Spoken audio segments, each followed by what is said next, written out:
The real problem, which, by the way, no one ever talks about, is that everywhere we look at society, we celebrate victimhood. We are no longer celebrating people who put in the work. We are no longer celebrating people who overcome. Instead, we are celebrating people who have the saddest story. Instead, we are talking about and competing for the attention about who suffered the most. Well, let me tell you something, guys.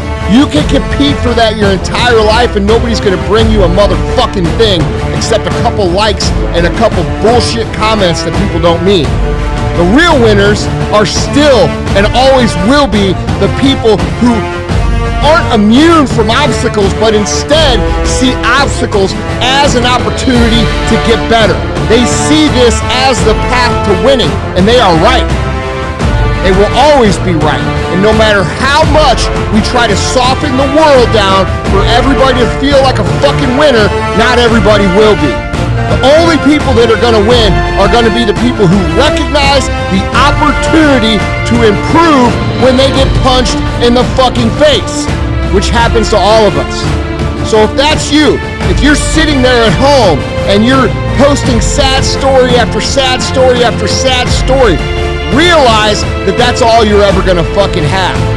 And I would suggest that instead of seeing life through the perspective of who's going to be the biggest winner of the losers, start being who's gonna be the biggest winner. There's nobility in that. There is nobility in overcoming hardship.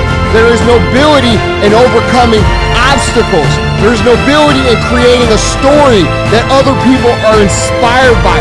There's nobility in fucking dominating. You know why? Because it shows people, the people who are coming after you in this life, what's possible. It shows people who are coming after you in this life what they can achieve. And that isn't something that sounds good.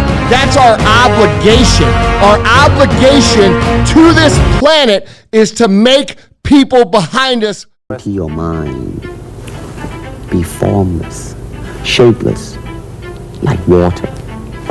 Now you put water into a cup, it becomes the cup. You put water into a bottle, it becomes the bottle. You put it in a teapot, it becomes the teapot. Now water can flow or it can crash. Be water, my friend.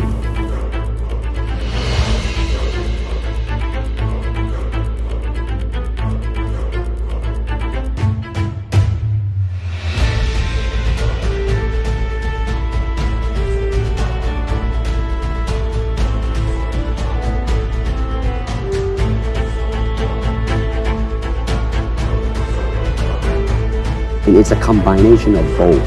I mean, here it is the natural instinct and here is control. You are to combine the two in harmony. Not if you have one to the extreme, you will be very unscientific. If you have another to the extreme, you become all of a sudden a mechanical man, no longer a human being. So it is a successful combination of both. So therefore, it is not only, therefore it's not pure naturalness or unnaturalness. The ideal is unnatural naturalness or natural unnaturalness. You have styles. If you just say, well, here I am, you know, as a human being, how can I express myself?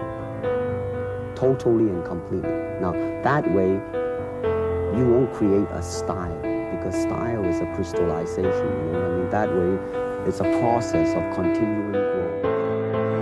It's very slow. What is it? And you push it out, but all the time you are keeping the continuity going. Bending, stretching, everything. Suppose, you just keep it moving. It's like a belly dancer.